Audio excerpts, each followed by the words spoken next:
जानिसार ड्रामे की अगली किस्त में आप देखेंगे कि दुआ की धमकियां असर कर गईं। असलम साहब तो मुंह छुपाकर अंदर बैठ गए।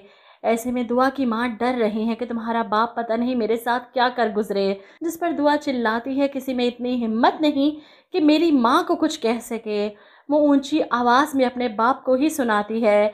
ऐसे में फ़िज़ा इसे कहती है, तुम अम्मा के पास बैठो, मैं तुम्हारे लिए चाय बना कर लाती हूँ। और दुआ अपने कमरे में चली जाती है। कमरे की हर चीज़ वैसी ही पड़ी है, इसकी किताबें, इसके कपड़े, ये सब देखकर वो हैरान भी होती है और फ़िज़ा से कहती है, तुम लोगों ने मेरी चीज़ें बिल्कुल वैसे ही रखी हुई हैं। मेरी वजह से तुम सबको कितना कुछ सहना पड़ा। दुआ की आंखों में आंसू आ जाते हैं, जिस पर फ़िज़ा कहती है, दुआ तुम्हें खुदा ने इतना नवाज दिया है, तुम भी उस हादसे को एक खौफनाक ख्वाब समझकर भूल जाओ। उसमें तुम्हारी कोई गलती नहीं। दुआ तुमने सिर्फ खाइन से मोहब्बत की थी। जो कुछ तुम्हारे साथ हुआ इसमें तो सिर्फ दूसरे की बदनीयती शामिल है। अभी तो फ़िज़ा को ये नहीं पता कि वो खाइन, वो दूसरा इसका अपना ही शोहर है। दुआ को चाहिए कि वो फ़िज़ा से कहे कि अपने शोहर की कोई तस्वीर तो दिखाओ, लेकिन ड्रामे को खींचना है ऐसे ही खींचेंगे। आम जिंदगी होती तो दुआ को तजस्सुस होता कि तुम्हारी शादी किससे हुई, मुझे दिखाओ। जिसके बाद आप देखेंगे कि सानिया आती है, आप पियो, चाय लग गई है, फ़ौरन बाहर आ जाओ, अम्मी भी इंतज़ार कर रही हैं। अब ये सब मिलकर चाय पीते हैं, एंजॉय करते हैं, बातें करते हैं। दुआ इतने अरसे बाद खुलकर मुस्कुराती है। ऐसे में असलम साहब तो घर से ही निकल जाते हैं। ये सब मज़ीद बर्दाश्त नहीं कर पाए, लेकिन बाहर भी इन्हें कौन सा सुकून है। मोहल्ले वाले खड़े बातें कर रहे हैं, अरे हमने तो वो वक्त भी देखा है जब तुमने अपनी बेटी को अपने घर से में दाखिल नहीं होने दिया, और अब ये भी देखा कि वो कैसे ज़ोर लगाकर तुम्हारे घर में दाखिल हो गई। अब मोहल्ले वाले भी बातें बना रहे हैं कि तुम्हारी बेटी तो बहुत मुँह ज़ोर हो गई है। मोहल्ले वालों को और करना भी क्या आता है। खुशकिस्मती है किसी की जो किसी को अच्छा मोहल्लेदार मिल जाए, नहीं तो पड़ोसियों के शर से भी अल्लाह बचाए। रिश्तेदार ना होकर भी सबसे बड़े हासिद यही होते हैं।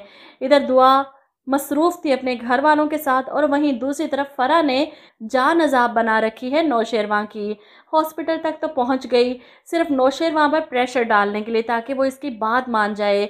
नौशेरवां इसके पास आता है, ये क्या हरकत की है तुमने। जिस पर फ़रा जवाब देती है, मैं तुम्हारे बगैर जी नहीं सकूंगी। नौशेरवां को गुस्सा आ जाता है, इतना पागलपन ठीक नहीं। इस पर फ़रा कहती है, हाँ हूँ मैं पागल तुम्हारे लिए, एक बार तो तुम्हारी दूरी को बर्दाश्त कर चुकी हूँ, लेकिन अब अगर तुम दोबारा मुझे छोड़ कर गए तो मैं बर्दाश्त नहीं कर पाऊंगी। इसकी ब्लैकमेलिंग सुनकर नौशेरवां अपना सर पकड़ लेता है। कितनी बार मैंने कहा कि मैं सिर्फ दुआ का हूँ, मैं दुआ से वादा कर चुका हूँ, मैं इसे कभी धोखा नहीं दूंगा, एंड आई मीन इट, मैं उसे धोखा नहीं दूंगा। लेकिन फ़रा के पास हर बात का जवाब है। एक वादा तो तुमने मुझसे भी किया था। पता नहीं नौशेरवां क्यों इसकी ब्लैकमेलिंग में आ रहा है। इसे याद दिलाए कि छोड़कर तुम मुझे गई थी, मैं नहीं छोड़कर गया, और अब किस हैसियत से वापस आ रही हो। लेकिन नौशेरवां न जाने क्यों बार बार इसके पास चला जाता है इसकी ब्लैकमेलिंग में आकर।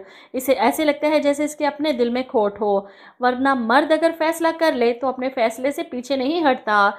वो हर बार इसे मना करके आता है और हर बार यही कहता है, मैं तुमसे शादी नहीं कर सकता, मैं दुआ से मोहब्बत करता हूँ। लेकिन हर बार वो ब्लैकमेल करके इसे अपने पास बुला लेती है। खैर आगे आप देखेंगे कि दुआ घर वापस आती है तो नौशेरवां इससे सवाल करता है, तो कैसा लगा अपने घर वालों से मिलकर। दुआ के चेहरे पर मुस्कुराहट और सुकून ही और है।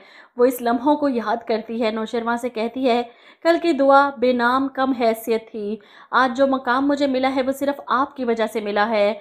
वो नौशेरवां को पाकर बहुत खुश है। नौशेरवां की वजह से ही इसे इसके अपने भी मिल गए, और इतनी इज्जत भी। इसी खुशी में वो खुद अपने हाथों से नौशेरवां के लिए खाना बनाती है। इससे पूछती है कैसा लगा, जिस पर नौशेरवां इसे छेड़ता है, बस ठीक है, और दुआ के चेहरे की मुस्कुराहट गायब हो जाती है। बस ठीक है।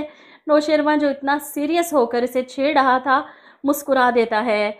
ऐसे में फ़रा का फ़ोन आता है फिर से नौशेरवां को ब्लैकमेल करने के लिए, तुम जब तक नहीं आओगे मैं खाना नहीं खाऊंगी, और अगर मुझे कुछ हो गया ना तो इसके ज़िम्मेदार सिर्फ तुम होगे। तंग आ चुका है नौशेरवां इसकी ब्लैकमेलिंग से, लेकिन जो फ़रा कहती है वो कर भी जाता है। डर भी जाता है कि अगर वो ना गया तो फ़रा कहीं फिर से खुद को नुकसान ना पहुंचा ले। फ़रा इसी तरह ब्लैकमेल करके इसे हासिल करने की पूरी कोशिश कर लेगी, पूरी जान लगा देगी। अब कशमाला को कोई इन्फॉर्म नहीं कर रहा कि नौशेरवां फरा से मिलता है, रोज इसके घर जाता है। अब कशमाला के पेट में मरोड़ नहीं उठ रहे। दुआ की दफ़ा तो इसे लूज मोशन लग गए थे, यहाँ तक कि इसने दुआ को मरवाने की कोशिश भी कर दी। अब मरवाए ना फरा को, फिर मज़ा आए ड्रामे में।